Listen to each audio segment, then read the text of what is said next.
Welcome sir, welcome madam. Telugu TLM village hand to విమానంలో విహరిద్దాం. ఇక్కడ అప్పుడే ఒకటో తరగతి పిల్లలు వస్తారు కదా. ఒకటో తరగతి పిల్లలకి బొమ్మలు అంటే ఇష్టం కదా. ఈ బొమ్మ చూడంగానే అబ్బా బొమ్మ భలే ఉంది అని పిల్లలు ఆడుకోవడానికి ట్రై చేస్తారు.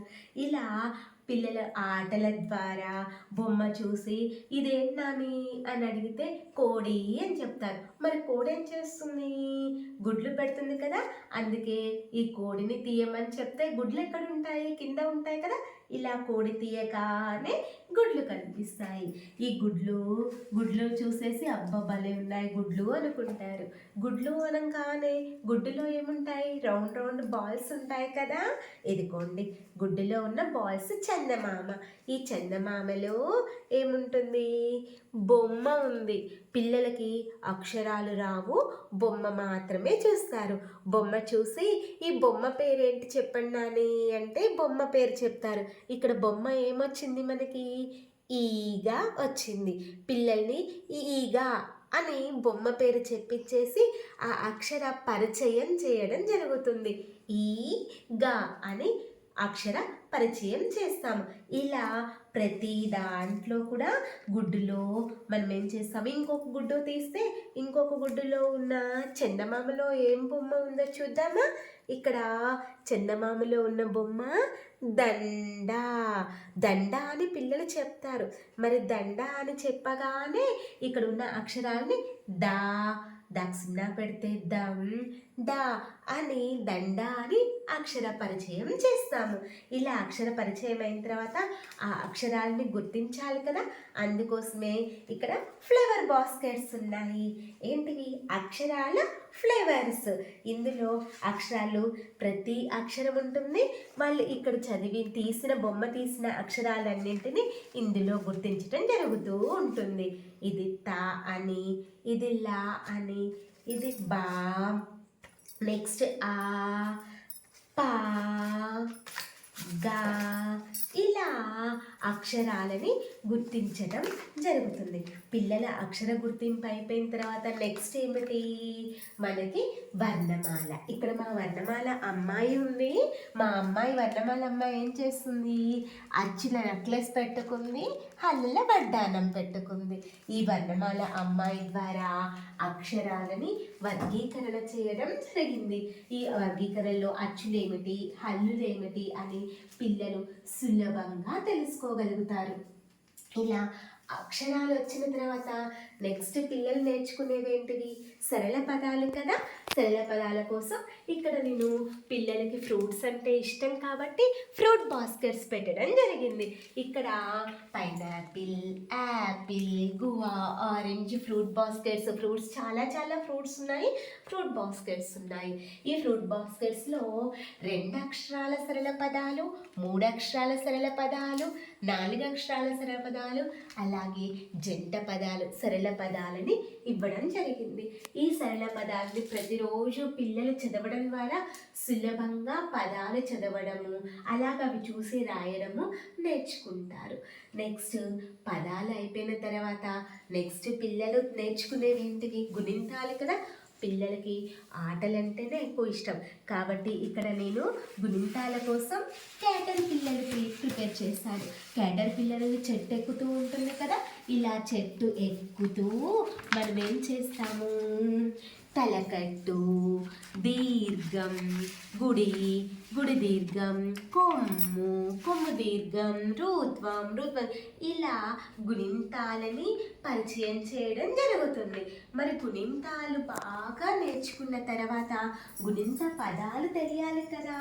అందుకోసమని మా గుణింత పదాలన్నీ ట్రైన్లో ట్రావెల్ అయిపోతూ ఉన్నాయి. ఒక్కొక్క బాక్స్లో ఒక్కొక్క గుణింతానికి సంబంధించిన పదాలు ఉన్నాయి. ఫస్ట్ బాక్స్లో మనకి ఫస్ట్ తలకట్టు కదా కాబట్టి తలకట్టు మీద ఉన్న పదాలు, అలాగే తలకట్టు పదాలన్నీ చదవడం నేర్చుకుంటారు. సరళ పదాలు ఇవి నేర్చుకుంటారు. తలకట్టు అయిపోయిన తర్వాత పిల్లలు దీర్ఘం కదా నేర్చుకునేది. దీర్ఘం, కాకు దీర్ఘం ఇస్తే కా, యా కాయ, గా యాక్ సున్నా పెడితే ఎం గాయం. ఇలా గుణింతాల్ని చదువుకుంటూ గుణింత పదాలను నేర్చుకోవడం జరుగుతుంది. ఇలా మా ఈ గుణింత ట్రైన్లో అన్ని గుణింత పదాలని నేర్చుకుంటారు. ఆ గుణింత పదాలన్నీ ట్రావెల్ అయిపోతూ ఉన్నాయి. ఇలా గుణింతాలు వచ్చిన తర్వాత నెక్స్ట్ పిల్లలు నేర్చుకునేవి ఒత్తులే కదా, అందుకోసమని మా ఒత్తుల ద్రాక్ష గుత్తి ఇక్కడ ఉన్నది.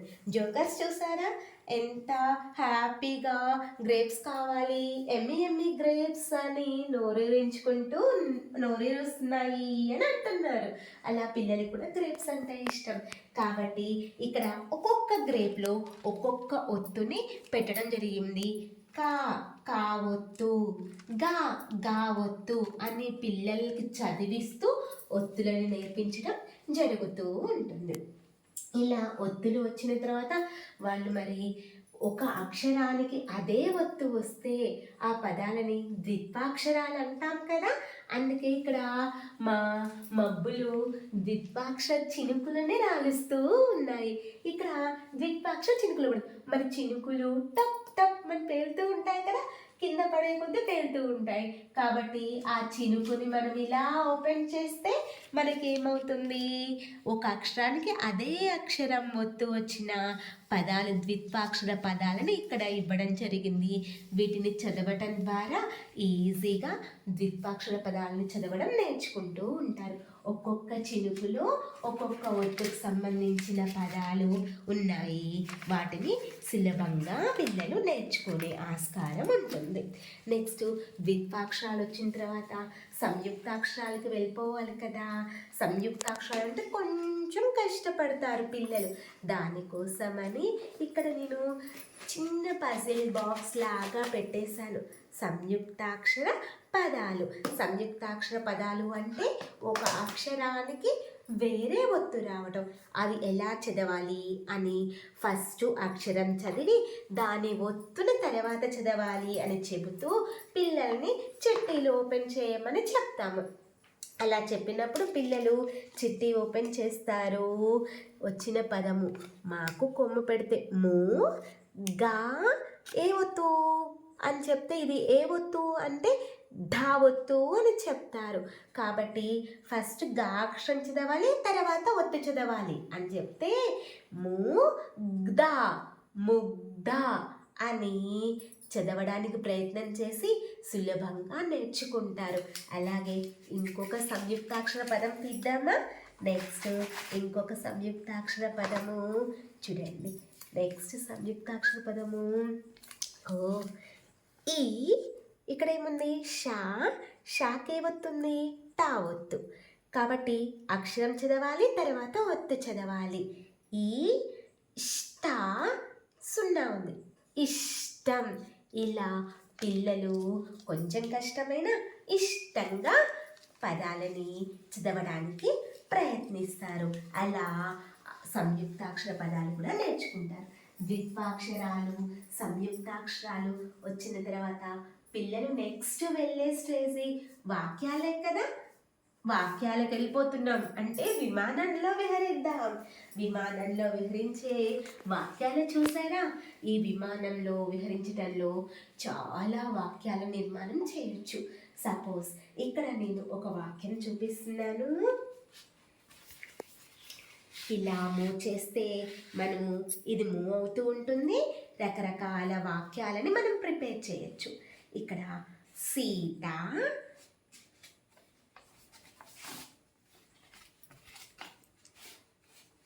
పాట,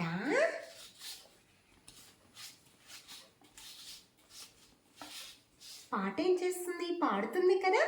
సీత పాట పాడింది. మరి ఇలా వాక్య నిర్మాణం చేయటంతో పాటు ఇది ఏ కాలానికి సంబంధించింది. పాడింది అంటే జరిగిపోయిన పని కదా. జరిగిపోయిన పని తెలియచేసే కాలము మనకి భూతకాలం. కాబట్టి సీత పాట పాడింది అన్నది భూతకాలము అని కాలాన్ని కూడా ఇందులో చెప్పడం జరుగుతుంది. ఇలా పిల్లలు ఇలా మూవ్ చేస్తూ రకరకాల వాక్యాలను నిర్మాణం చేసి అవి ఏ కాలానిలో కూడా ఈజీగా నేర్చుకోగలుగుతారు.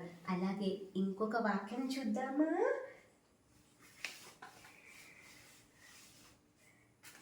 రవి సాయి రవి సాయి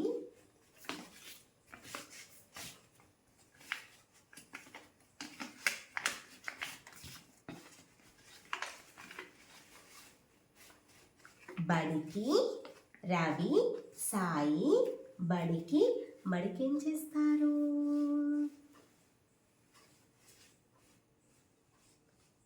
వెళ్తానన్నారు. రవి సాయి బడికి వెళ్తానన్నారు అంటే రేపు వెళ్తారను, ఒక గంటకి వెళ్తానో కదా, అంటే జరగబోయే పనిని తెలియజేస్తుంది. కాబట్టి అది ఏ కాలము? భవిష్యత్ కాలం. కాబట్టి ఇక్కడ భవిష్యత్ కాలము. ఇలా మనకి వాక్య నిర్మాణం చేసి అవి ఏ కాలానికి సంబంధించినవో కూడా పిల్లలు నేర్చుకుంటారు. ఇలా వాక్యాలు అయిపోయిన తర్వాత నెక్స్ట్ పిల్లలు గ్రామర్, తెలుగులో గ్రామర్ కూడా ఇంపార్టెంట్ కదా, భాషా భాగాలు. అందుకే ఇవన్నీ వస్తే భాషా భాగాలు సులభంగా నేర్చుకోగలుగుతారు. అందుకే ఇక్కడ మా పిల్లలే డిస్ప్లే చేస్తున్నట్లుగా నేను ఇక్కడ పెట్టేశాను. ఇక్కడ మనకి భాషా భాగాలలో, తెలుగు భాషా భాగాలలో మెయిన్ నామవాచకాలు, సర్వనామాలు, క్రియా విశేషణాలు. నామవాచకాలు అంటే పేర్లకు సంబంధించిన పదాలు. అవి వస్తువుల పేర్లైనా కావచ్చు, మనుషుల పేర్లైనా కావచ్చు, ప్రాంతాల పేర్లైనా కావచ్చు, జంతువుల పేర్లైనా కావచ్చు. ఏవైనా పేరు వచ్చింది అంటే అది నామవాచకము అని పిల్లలకి చెప్పడం జరిగింది.